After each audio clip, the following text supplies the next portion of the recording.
The human body is an amazing creation of nature, the study of which has never ceased to amaze everyone since the beginning of mankind. The beauty of the world around and the innumerable mysteries of the universe are understood, felt, and enjoyed by this very instrument of wonder. The 5 sense organs that account to much of our interactions with our surroundings are so sophisticated that each one of them deserves a better understanding. We now study the human ear.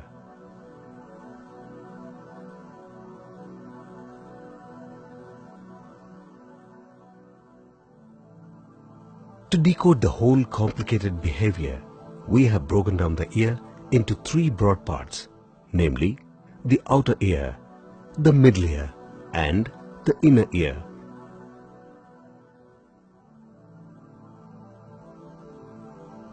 The outer ear. Physiology. The outer ear consists of 2 parts, the earlobe or pinna and the auditory canal. The cartilaginous visible outer portion of the ear is called the earlobe or the pinna. The cartilage gives the outer ear its typical flexibility. It helps us to gather sound and transports the sound to the inner parts of the ear. The outer ear continues down into the auditory canal.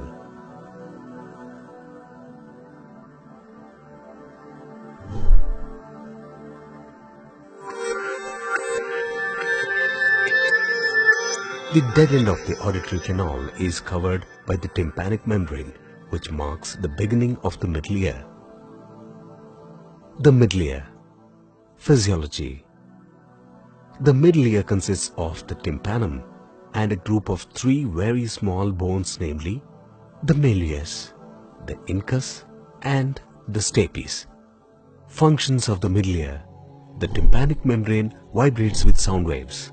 The malleus, which is in contact with the tympanum, receives these vibrations. The movement in turn rotates the neighboring bone, incus.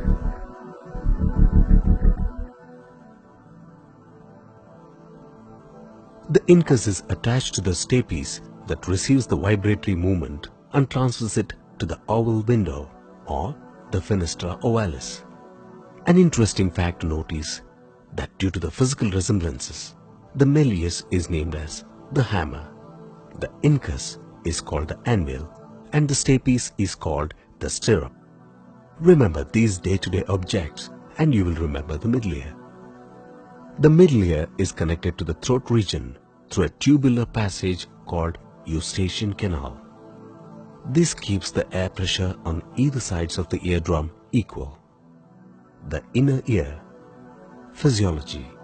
The inner ear consists of membranous labyrinth surrounded by the bony labyrinth.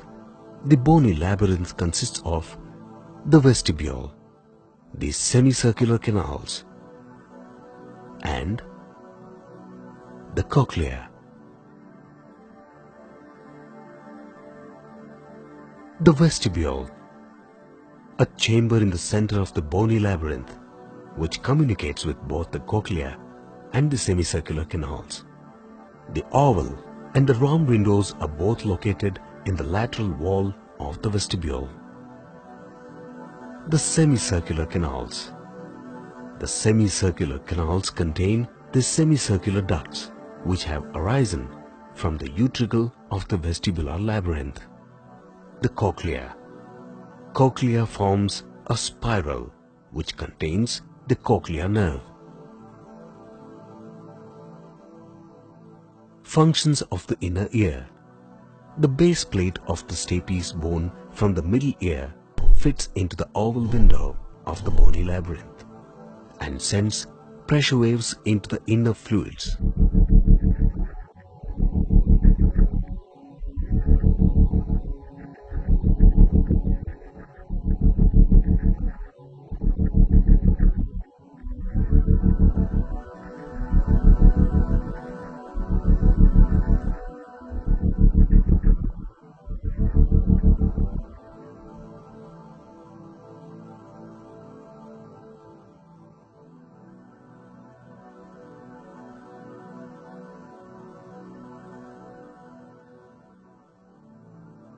These pressure waves reach the sound receptor cells present in the organ of Kotai.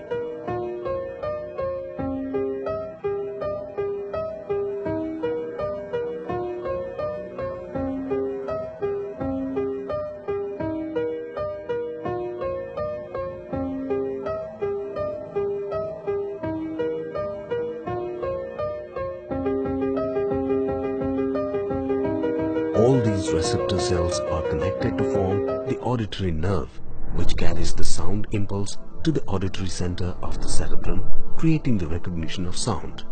The pressure thus generated in the oval window reaches the end of the labyrinth and is relieved at the round window.